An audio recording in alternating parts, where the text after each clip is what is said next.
Kita sumangga ngucapaken alhamdulillah rabbil alamin. Dinipun napa ing dalu menika kula panjenengan sadaya taksih saged nindakaken inggih menika rutinan maos arba'u risalah.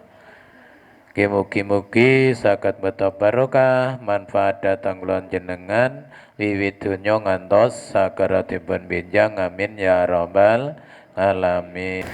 Bismillahirrahmanirrahim. Mayah tamiluhu min tabahati man apa ma iku barang tahmilu kang anggawa sapa wong min sabatin saking payah.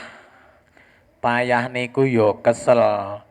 Wa yukasi lan banget kesele minal masriki saking berat-berate fitolaba anggen fitolaba nyuprih riki dunya ing batine dunya yasri hakirati kang gampang tur kang enak iki wong urip niku wau butuhe kengke mek nyambet gawe tok.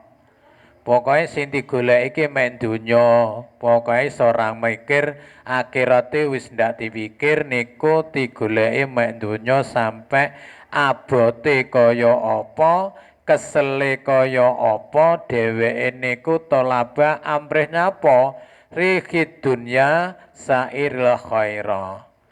Amrih supayane dheweke niku ki ning donya ki dadi wong sing penak.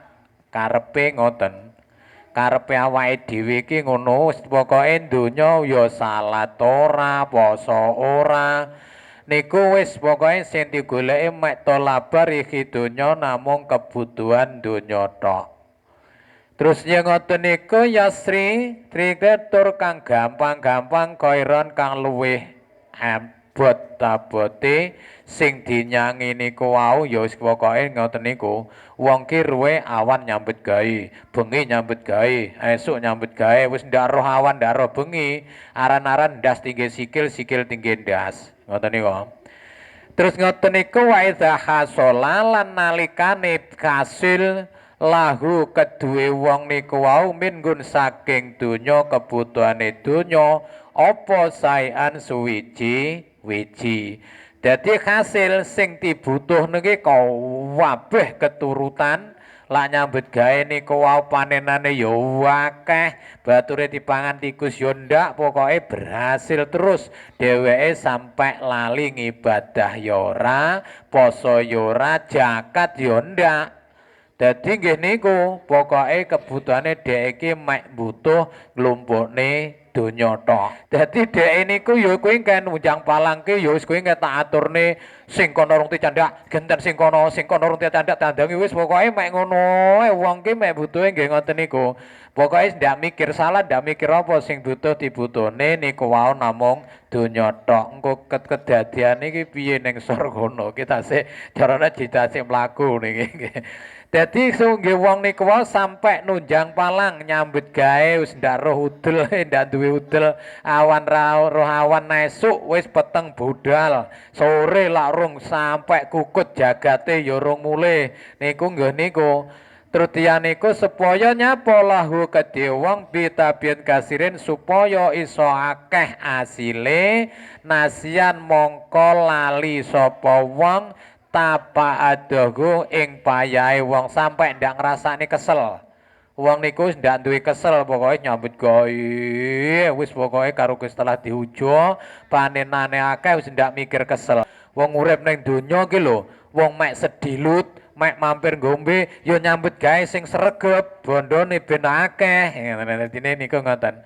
Dadi goman lan garahan kamsimatan kang bangsa bondo falayaksa ana ora wedi min sa'rafi man sabane wong yakripu kang ora ngerti babar pisan min nafsihi saking awake niku wau wedi sapa wong hadil asofi ing iki pira-pira sifate ayakuna ing yen to ana sapa wong indallaha ana ngersane Allah minal munafikina kuwi kegolong-golongane wong munafik. Ngoten niku. Dadi akhire nggih. Akhire niku wau ning masa wis mati, mergane ning donya sementara diatur niku wau binafsihi faniyatan namung sementara niki adunya miniki dunya faniyatan. Oleh golek ning donya niku faniyatan niku ning donya namung sementara, gumenan kelawan jarane oleh padha glene niku min makrufi min nafsi. Wong kingke wis ndak mikir kesele awak, ndak mikir apa, terus masa wis wangsul. Jenenge wong ning donya niku namung leren ngombe, jere leren ngombe, pokoke sementara niku wau. Terus mulih ning ngarsane Allah indallaha minal munafikin.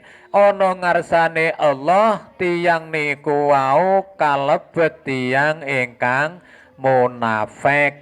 Tiyang munafik niku wau wis ora ana ampunan babar pisan wonten ngarsane Allah niku langsung dilebokne ning neraka bareng-bareng bondone sing digoleki ning alam donya. Lah kudune piye to kae? Kudune ya nyambet gawe, ya wayah salat, wayah jamaah. Yus mek ngono kuwi, Gusti Allah jalane namung niku. Dadi aja sampe awake dhewe niki wau nyambet gawe nglalekne salat sing riyen pun taturne tinggal salat niku wau menggaweane ndadekne haram bondone ndadekne harame bondo. Merga napa sampe lali salat.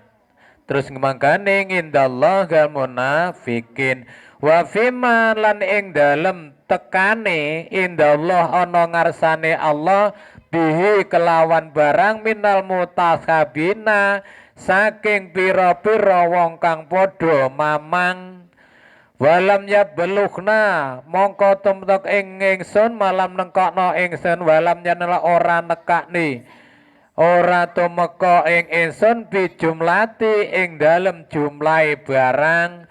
Dadi bondone sing sak gunung lak nyambut gawe sampai nunjang palang niku wau ora bakal nyampe ning awake dhewe ndak balik babar pisan nggih niku wau akhire entek ora manfaati karo awake dhewe. Lak wis mulih ning ngarsane Allah lho niku wa ada lan janji sapa Allah Gusti Allah bihi kelawan barang minal mutakasibina nika kang ora kang pira-pira wong kang mamang walam ya belugha tumeka ing ingsun fi jumlati ing dalem jumlahe barang niku wau. Dadi kabeh kingke ora bakal balik nonton ngarsane Allah yo ndak manfaati marang awake sing duwe bondo.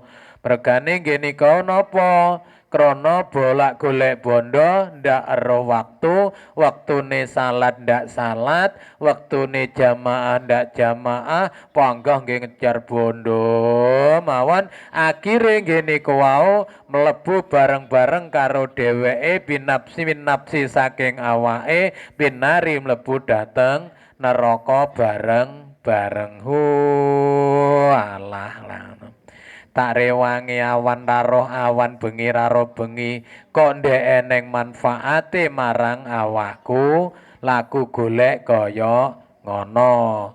Bijumlati mabalakna tumeka ing ingsun ani Rasulillah saking Kanjeng Nabi Muhammad sallallahu alaihi wasalam niku critane wong urip ning alam dunya sing ndak roh wektu ente-enteane ndak ana manfaate nyang awake babar pisan wis ning donyane keselem nemen dari prawangi ndak ngerti kesel terus akhire masa mulih dateng ngarsane Allah niku wau wis ora ana manfaate ndak bisa nulungi marang dheweke.